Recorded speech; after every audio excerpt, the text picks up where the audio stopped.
Good morning, everybody. Welcome to Dave TV here on the 1st of June. The 1st! The 1st! The 1st of June for 2013. How y'all doing, everybody? So I get up this morning and I stumble down the path in front of my condo and pick up my Washington Post, my Saturday Washington Post, which is usually, it's full of those Sunday supplements, so the paper's fat, but the package is fat, but the Saturday paper is usually pretty thin, including the thin little style section. But look at this. Look at what's on the front page of today's Washington Post style section. How a Montgomery County geek grabbed hip-hop. Nice profile there of Peter Rosenberg. I'll tell you something. Even though DCR-TV isn't mentioned in here, Peter's, I know, reads our site all the time. He grew up in Montgomery County and, had a love of hip-hop radio from his early days and got local jobs. He worked at WMUC over at University of Maryland, and he worked a little bit at PGC and CBS, and then he worked at JFK. And he actually had a show on WJFK, I think like a late morning show or something. And he would feud with Don Geronimo. Remember Don and Mike did the morning show, or the after. Well, they did the afternoon show. They do. Anyhow, they did the morning show. They did the afternoon show. How quickly we forget. Don Geronimo and Mike Meyer did the afternoon show at JFK. And I don't know, Rosenberg would say things on his show, and then Geronimo would get mad and yell, and they feuded all the time. And eventually, I guess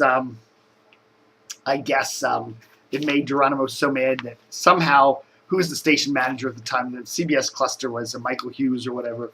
And eventually Peter Rosenberg ended up without a job. But it's interesting how I was looking back at some old rant clips here at some of the stuff I was writing about at the time. This was back in 06 and 07, and how Peter Rosenberg's big feud with Don Geronimo, and then how it was crazy. Was Peter Rosenberg, we get mailbag messages about how everybody hated Peter Rosenberg. Everybody who worked at JFK, all the listeners couldn't stand him. And there was one posting in the mailbag where Peter Rosenberg was actually buying his own ads on then Free FM 106.7 WJFK. Well, anyhow, Peter Rosenberg ended up, after his radio career kind of fell apart here in Washington, he was DJing at the Adams Morgan McDonald's in D.C. And then all of a sudden, boom, he headed up to New York and got a job with Hot 97 up there, which is the top-rated urban contemporary station in the whole nation. And there he is. There's Peter. There's Peter there with Big Tigger there at is that Big Tigger? Yeah, Big Tigger there at PGC, who is now. What is he doing afternoons on CBS's V103 down in Atlanta? And he still has that Channel 50 show, I think. But anyhow, really, really interesting article here. You can read it on the web. You don't even have to buy this stupid Washington Post. You can just read it free on their website. Click on the link there at DCR TV. But I remember when Peter was feuding with Don Geronimo, Don was feuding with me too. There was times when Don Geronimo would mention my phone number on the air, and I'd come home and my phone message machine would just be full of these calls. Stop picking on Don. Stop picking. And I wasn't even picking on Don. He'd get mad because there was stuff in the mailbag, and it criticized him, and then he blamed me for it. Somebody would write something stupid in the mailbag, and anyhow, this was all going on at the same time. And I remember Peter Rosenberg emailing me and saying, hey, because he was feuding with Don and I was feuding with Don, and he was kind of, and of course, I think Peter was posting, maybe it was true, Peter was maybe the author of a lot of those letters in the mailbag that Don didn't like, and then Don would get mad at me. The days. And I'm sure that Don Geronimo figured that Peter Rosenberg would, end up working at the McDonald's, and now here's Don Geronimo out in Sacramento, which is market number whatever, and here's Peter Rosenberg doing the morning show in the top market in the country. So it's funny how the tables turn. Okay, so let's do it. See, it's a Saturday, right? Let's do our little look at some of the local media things. I got to say, Betsy Rothstein over there at Fishbowl, D.C., I'm telling you, she blew my mind this week. Probably the where is it? Whoa, oh no, oh. Here's biggest story of the week. Hey, she gets the scoop. Really, morning oopsie, Politico screws up its own name. This is actually what she thought was newsworthy. Okay, Mike Allen, okay, typing up something, and he forgets to put the P in Politico. He just writes Olitico. Called it the Olitico playbook. Okay, so, who doesn't make a typo where you leave a letter out? I mean, that is what she actually thought that was news and wrote something up. I guess Media Bistro must pay by the post. They must pay by how many posts you get. It doesn't matter whether they're inane or what, but to even think in your little head that is worthy. Oh, he wrote Olitico playbook instead of Politico playbook. That was worth putting in a little. It's just like, what? What? Something's going on there at Fishbowl, D.C. It looks like they're trying to revamp it. It's lame. It's tired. There's a slow news day, and they just seem like they have to put a whole lot of posts up there regarding nothing, even if there's nothing to report. And you're seeing some other names on there and some interns, and it looks like they're trying to shake things up over there to get some sort of interest in this lame DC Capitol Hill media blog. I'll tell you something. Get rid of Betsy. That'll be the biggest improvement.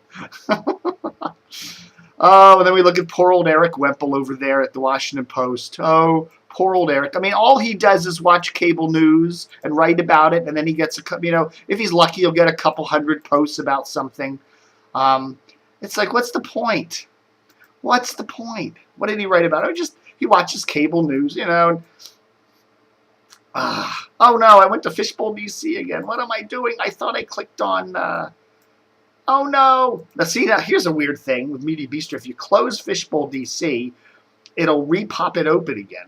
They're doing little tricks over there in order to get their dead traffic up. I don't know. Anyhow, here's Erik Wemple. What does Erik write about this week? Okay, yeah, a whole lot about Eric Holder and Eric Holder and Eric Holder and Eric Holder. Fox News and Eric Holder and Fox News and the Justice Department and Fox News and this and Fox, it just rewatches it. And I guess, if he's lucky, he'll get a couple hundred comments. But he just sits there and writes about Fox News and Eric Holder. Fox News' Andrea Tantaros calls Erik Wemple blog a little dweeb. Well, I guess he got his pants in a knot over that. Jeez Louise. So I've been having a little run-in with Larry O'Connor. I'm sorry. Larry O'Connor there at WMAL. We're having a nice little friendly joust. I'll trash the morning show, funny trash, and then he'll come back and write back and stuff like that. And it's kind of fun. I like Larry. I'll tell you something. I don't think Larry's a dyed-in-the-wool conservative, okay? I think he's a liberal. I think he's a social liberal. I think he may be a conservative on some of the, and I don't have a problem with that. I mean, I may be a conservative on economic issues too, but socially, I tend to be like, get the government out of my life. If two guys want to get married, so what? That kind of thing. I'm that kind of way, Anyhow, and I think Larry is too. I really kind of sense a certain camaraderie there with Larry O'Connor there. So I think there's hope. There's hope for Larry O'Connor. Now the other sticks in the mud over there are the Beach Boy and Chris Plant. I don't know. Brian Wilson. They're kind of sticks in the mud. I don't know. I would get rid of Brian Wilson. I would get rid of Chris Plant, and I would make it the Larry O'Connor morning show. And then I'd pipe in somebody for the. I don't know. They need a live and local afternoon show too. Maybe take Chris Plant, move him to afternoons for the afternoon drive, pair him with a liberal so they can feud. I don't know, some good liberal. They can pick one. I don't know. It would be great if they could get Chris Matthews, but he's busy doing hardball. The Chris Show with Chris Plant and Chris Matthews, afternoons on WMAL. That would be cool. And they could have Larry O'Connor doing kind of a political zoo show in the morning all by himself with guest hosts. Something like that. That might get some ratings. But what do I know?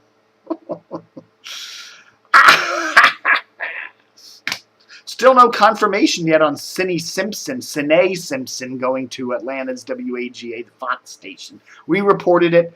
The Atlanta Journal-Constitution reported what we reported. It makes sense that the people at Fox down there in DC down there in Atlanta aren't denying it. So it looks like it's going to happen, although there's just been no official word yet. Although our reliable source said that Miss Simpson is going down to Atlanta. A lot of people are leaving All Britain's Channel 7, and I expect more to come. It's got to be interesting to see, as I said, the future for Gordon Peterson. Is he going to stick around if ABC or somebody worse takes over that station? We shall see. All right, folks, thanks for watching Dave TV for the 1st of June, 2013. Book 'em, Dano.